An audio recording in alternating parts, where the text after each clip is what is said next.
평안하세요. 오늘도 주님께서 우리에게 주신 참 좋은 한 날입니다.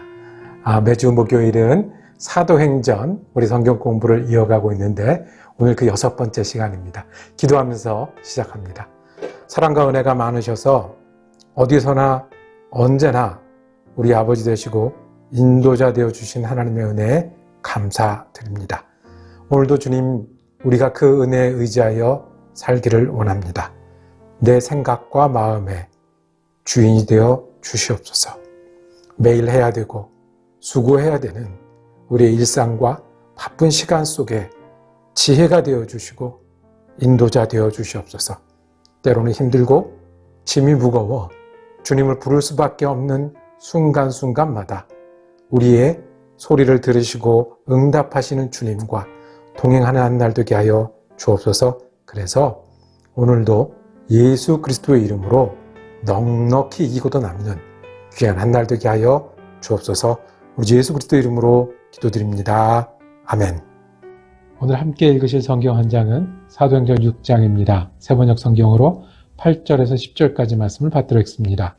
스데반은 은혜와 능력이 충만해서 백성 가운데서 놀라운 일과 큰 기적을 행하고 있었다. 그때 구레네 사람과 알렉산드리아 사람과 길리기아와 아시아에서 온 사람으로 구성된 이른바 리버디노 회당에 소속된 사람들 가운데에서 몇이 들고 일어나서 스데반과 논쟁을 벌였다. 그러나 스데반이 지혜와 성령으로 말하므로 그들은 스데반을 당해낼 수 없었다. 아멘. 오늘 함께 읽으신 사도행전 6장 그리고 7장 말씀을 중심으로 교회는 무엇을 발견하는 곳이라고 제목을 정하고 은혜 나누기를 원합니다. 여러분들은 교회에서 무엇을 발견하십니까? 교회는 무엇을 찾을 수 있는 곳이어야 합니까? 스데반이라는 사람이 오늘 말씀에 등장합니다. 스데반은 그 이름 자체가 그리스 헬라 말입니다. 그러니까 이분이 유대인이지만 그리스 말을 쓰고 그리스 지역에서 그 문화권에서 오래 살았던 그런 사람이었을 것이다. 우리가 미루어 짐작할 수 있습니다. 그리고 스데반은 6장 1절부터 7절까지 말씀, 우리가 7집사의 임명이라고 부르는 그 장면에서 7집사 중에 한 사람, 그 중에 제1번으로 이름이 올라와 있는 사람입니다. 스데반을 믿음과 성령의 사람이다. 어떻게 믿음을 알고 어떻게 성령을 압니까? 보이지 않는데. 그가 말하고 행하는 것에서 보여지는 것과 또 그가 실천하고 순종하고 열정을 가지고 하나님을 따르는 그 모습 속에서 많은 교회에 모인 사람들은 그가 믿음의 사람이고 성령의 사람인 줄 알아서 그 스데반을 7집사 중에 첫 번째로 꼽았습니다. 스데반은 교회에서 무엇을 찾았을까요? 우리는 스데반처럼 교회에서 무엇을 발견해야 할까요? 처음에 스데반은 교회에서 믿음을 발견했습니다. 이때는 예루살렘 교회 하나밖에 없을 때입니다. 예수님의 제자 사도들이 교회를 이끌 때입니다. 오순절 성령이 임하고 그날부터 모인 사람들이 교회에 모여서 교회를 이루고 말씀을 듣고 전도도 하고 나눔도 하는 그런 곳이었습니다. 그 중에 누가 있었냐 하면 스데반도 있었을 겁니다. 믿은 기간은 짧지만 이제까지 예수를 모르는 사람이었겠지만 그리고 문화권도 다른 말을 쓰던 그런 사람이었지만 그 짧은 기간에 예수를 따르는 제자가 되었고 성령이 충만해서 말과 행실과 은사와 열정에서 다른 사람들에게 칭송을 받는 사람이 되었습니다. 그래서 7집사 중에 한 명으로 인정받았습니다. 스데반은 교회에서 예수를 믿는 믿음을 발견했습니다. 두 번째 스데반은 사명을 발견했습니다. 이 스데반이 7집사 중에 한 명으로 선택되게 된 계기가 있었습니다. 나눔을 잘 받는 사람과 그렇지 못한 사람들이 있었어요. 히브리어를 쓰는 유대인과 그리스어를 쓰는 유대인이 있었는데 누가 먼저 그것을 나눠받고 누가 더 목소리가 크고 힘이 있었을까요? 사도들과 가깝고 예루살렘에서 친근했던 히브리파 유대인의 과부들, 그분들이 먼저 도움을 받고, 그러다 보니 이 외국에서 살다가 오거나 그리스 말을 쓰는 사람들은 순서가 돌아가지 않았던 모양이에요. 이 문제를 해결하기 위해서 일꾼이 필요하다는 결정을 내렸습니다. 그래서 이 일을 할 사람들, 믿음이 좋고 지혜가 있는 사람들을 뽑았는데, 그게 7 집사의 시작입니다. 스데반은 이제 집사가 되었습니다. 그럼 뭘 해야 되죠? 잘 못 나눠졌던 거를 공평하게 나누는 일을 해야 할 겁니다. 그리고 그것만 하겠습니까? 그 다음에는 이제 뭐가 나눠줄 일이 생기고 나눠줄 사람들이 생기면 그 일들을 공정하게 해야 했을 겁니다. 또 바로 몇 주 전에는 예수를 몰랐던 스데반이 믿음을 발견했고, 그 다음에는 예수님 때문에 하는 일을 발견했어요. 하나님이 새롭게 주신 일을 발견했어요. 교회가 맡겨진 일을 발견했어요. 이것을 사명입니다. 스데반은 교회에서 예수 이름으로 교회를 통해서 사명을 발견했습니다. 믿음을 발견했고 사명을 발견했고, 그 다음에 무슨 일이 있었을까요? 스데반은 새로운 사명을 발견했고 그 사명이 열매 맺어서 드러나기 시작했습니다. 오늘 읽은 말씀 중에 스데반이 집사의 사명을 넘어서는 더 큰 사명을 발견하는 일이 있습니다. 8절에 스데반은 은혜와 능력이 충만해서 백성 가운데 놀라운 일과 큰 기적을 행하고 있었다. 놀라운 일과 큰 기적은 그동안 누가 행했던 건가요? 사도들이 했던 겁니다. 예수님의 제자들이 가르치기도 하고 치유하기도 하고 기적도 일어나게 하고 일어나 걸으라도 하고, 그렇죠? 많은 사람의 병도 고치고 교회를 인도했는데 누구도 그 성령이 동일하게 스데반에게도 역사하셔서 스데반도 이 일을 하는 사람으로 드러나게 되었어요. 그럼 이제 스데반은 어떻게 해야 됩니까? 이 일을 맡아서 해야죠.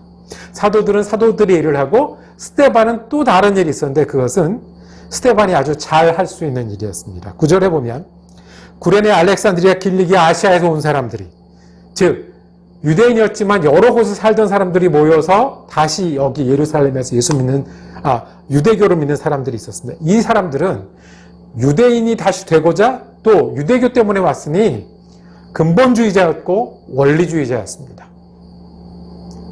예수 믿는 사람들을 두고 보기 힘든, 율법을 어겼다고 공격을 할 때 여기에 나가서 변론을 하는데 스데반이 나섰습니다.